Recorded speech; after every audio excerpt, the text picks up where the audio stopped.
Hi, are you someone who is suffering from stroke and find it difficult to move your hand or shoulder due to pain? Then you are not alone. Shoulder pain is something which is very common among stroke survivors. But what is uncommon about this shoulder pain is this condition which is called as complex regional pain syndrome, a disorder where there is an unknown cause of pain throughout the hand. And this pain is so sensitive that it doesn't allow you to move your hand independently very well. So what is this complex regional pain syndrome or else shoulder hand syndrome, and how you can manage this type of hand pain post-stroke with the help of exercises? We are going to discuss all that in this video. So make sure to watch this video till the end. Let's begin. Friends, complex regional pain syndrome, which is also called as shoulder hand syndrome, is a disorder where there is a spontaneous regional pain which is disproportionate in nature, in time, or else in degree to a known cause or trauma. So for example, if you know that there is a shoulder injury due to a pull or else due to lifting wrongly, you will have pain in the shoulder region, right? But when your pain just randomly starts in your hand, which is very much disproportionate, which means it might be here, it might be here, it might be here. So it keeps on moving and it is not known related to any kind of injury that has happened.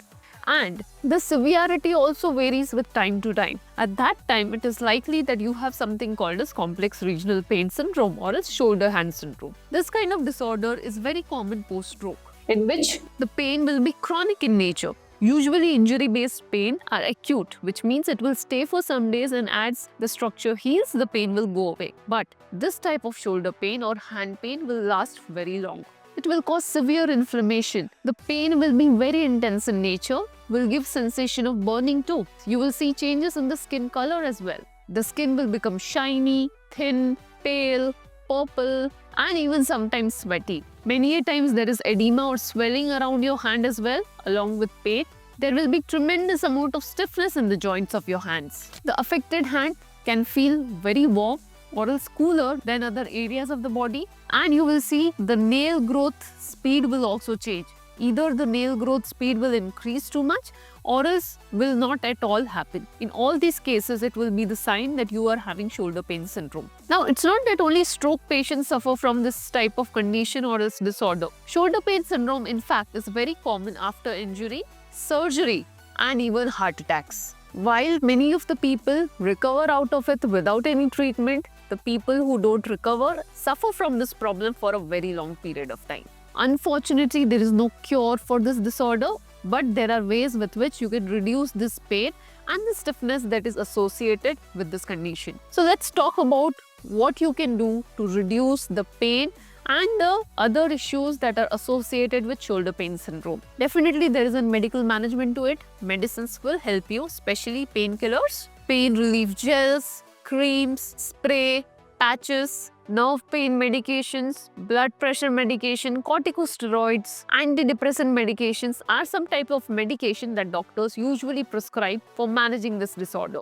So what I spoke about are the medicines or medical management of complex regional pain syndrome. Now let's talk about the physiotherapy side of it. There are ways in which we can control the pain that is associated with shoulder hand syndrome. What are these methods? The number one and the most important method that works very well when it comes to complex regional pain syndrome is something called as graded motor imagery. Here, there is a process that a patient has to follow. In this process, the first step is to identify the area of pain. Yes, you heard me right. So when a pain happens, there is some sort of psychological change that happens in the mapping of the brain. So the idea is to trick the brain with the help of guided practices. So here there are deck of cards that is shown to patient, and the patient has to identify which side of the hand is this. Once that awareness is developed, then patient asked to practice hand movements in front of mirror using the non-involved side, and then gradually the practice is done on the involved side. So there are a lot of practices that are given on a step-by-step manner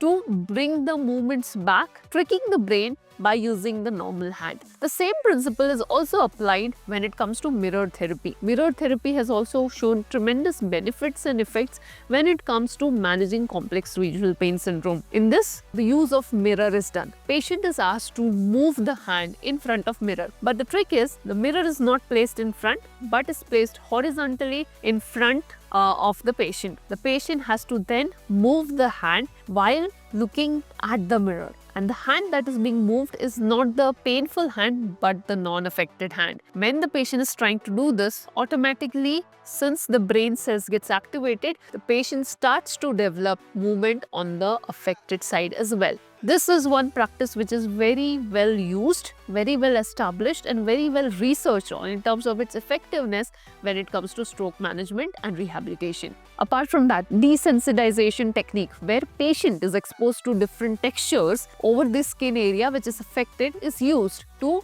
alter the sensation of pain. Here, the idea is to activate the sensory nerve receptors as much as possible so that the pain-carrying nerves that are going to the brain gets blocked out and the patient feels less pain. That's not all. The next practice that is very effective and very crucial when it comes to shoulder pain syndrome is gentle guided exercises. Here, the patient is trained to move the hands in rhythm.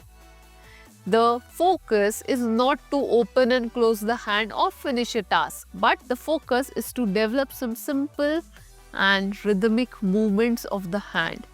Even though initially the patient might not be able to do it, but as the patient practices it, this is the kind of free movements that is being taught to patient so that patient understand rhythm. Here, use of music is also done so that patient can combine hand movements with music to improve the hand functions. The fifth exercise, or you can say activity, that helps to reduce the complex regional pain syndrome is hydrotherapy. Water have got tremendous amount of benefits when it comes to movement improvement. So, warm water, cold water, depending on what type of condition it is, have been used from past to improve movements. Hydrotherapy is one such way. Here, the patient is asked to dip the hand in warm water and then rotate the hand in clockwise and anti-clockwise direction.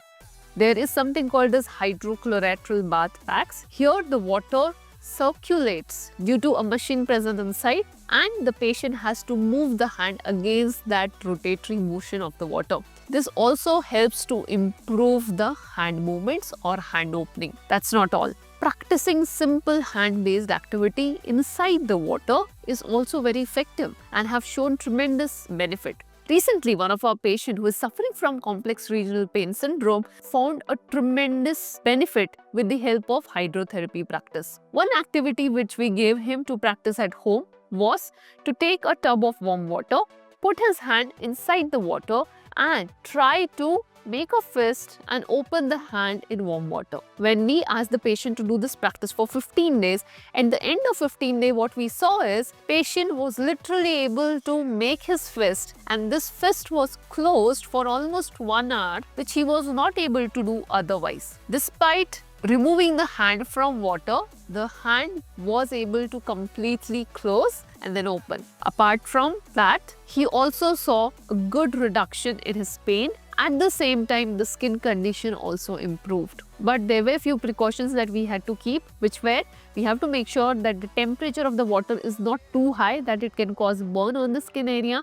At the same time, patient should be cognitively aware while doing these exercises so that he don't have any danger of burns while doing this exercise. And the sixth and the most important and long-term effective way to address the complex regional pain syndrome pain is doing weight-bearing exercises. Putting weight on the hand and doing practices is one very effective way to improve the complex regional pain syndrome related pain. So friends, these were the 5 ways with which a person who suffers from complex regional pain syndrome or else shoulder hand syndrome can improve his hand movements. If you feel that you are also suffering from this type of condition, feel free to reach out to us so that we can assess you and help you further. On that note, let me end this video here, and don't forget to subscribe to our channel, like this video and put comment and share your comments and feedbacks in the comment section below. I'll see you in another video. Thank you.